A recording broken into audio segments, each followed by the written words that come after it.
Hi friends, मैं Goku Rathore English stenographer आपका Goku Rathore stenography and engineering institute channel में हार्दिक स्वागत करता हूं। दोस्तों, आज हम डिक्टेशन प्रैक्टिस करेंगे from sir Kailash Chandra magazine exercise number 3। Okay friends, so start करते हैं। Start. I am thankful to you for having given me this opportunity last to say a few words on the budget. Already much has been said, and I think the finance minister has come in for his share of congratulations as well as criticism. So there is not very much to say, but I should like to say a few words. The increased development expenditure and the absence of any new taxation has earned for the budget a good response even from the businessmen. I especially welcome the relief given to the middle classes by raising the exemption limit of income tax in respect of personal income. No doubt this is some relief to the middle classes, but I would request the finance minister if he could to raise this exemption limit from rupees 4,000 to rupees 6,000, as that would give a substantial relief to the middle classes. I am indeed glad that the Taxation Inquiry Commission has been appointed with Dr.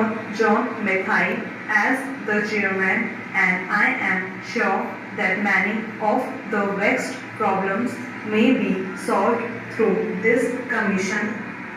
At the same time, I would request the finance minister to put off the estate duty bill for the present, since this inquiry commission has been appointed and they may go into this question, for I feel that it is not an opportune moment to put on more taxes on the people.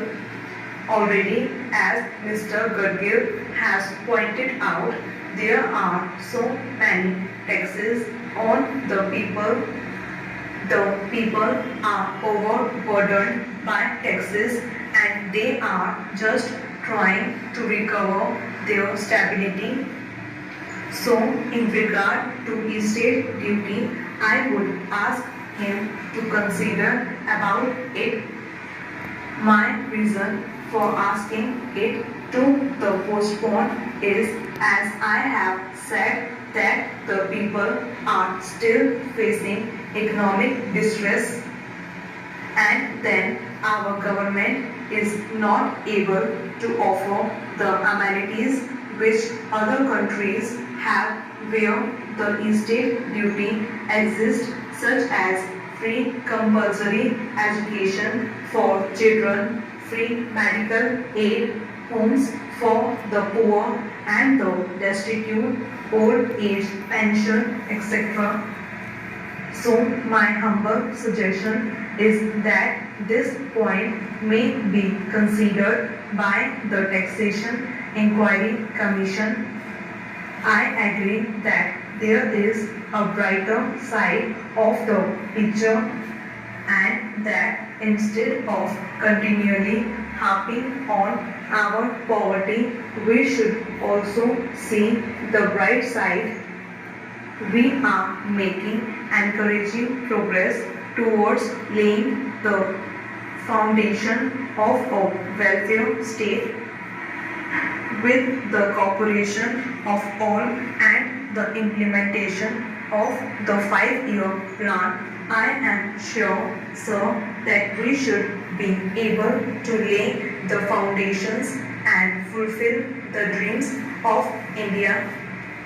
It is indeed encouraging to know from the finance minister that there is a tendency of lowering food prices all over the world, and in that case the prices in our country too would be lowered.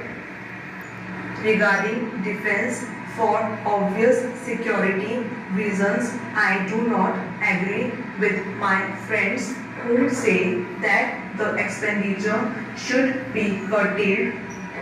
It is not advisable to take any undue risk and slacken the defense arrangements. Indeed, defense is one of our valuable assets, although strange to say, there seems to be adverse opinion in some quarters. I agree with what General Cariappa once said, that God and army are remembered only when there is trouble. The army consists of the most disciplined and loyal set of young men. It would not be proper to effect economy in the pay of these brave officers, as it would not be an incentive for the right type of young men to join the army, and it would become ineffective and inefficient. I believe already officers who were drawing rupees 1400 as their pay are now getting only rupees 700 and about rupees 100 as allowance. That is, they are getting about half of what they were getting before. It is very hard for those officers on field duty to establish separate establishments for their families and for their children, and I would specially appeal to the finance minister to see that the family allowances may be restored to those officers who are on field duty. Economy in army could be affected in other ways. There is scope for more efficient operation of defense industries, which process seems slow, and by purchase policy of utilizing goods and stores indigenously manufactured. Preference should be given to country-made war materials such as could be produced here, and they would be cheaper than foreign-made goods.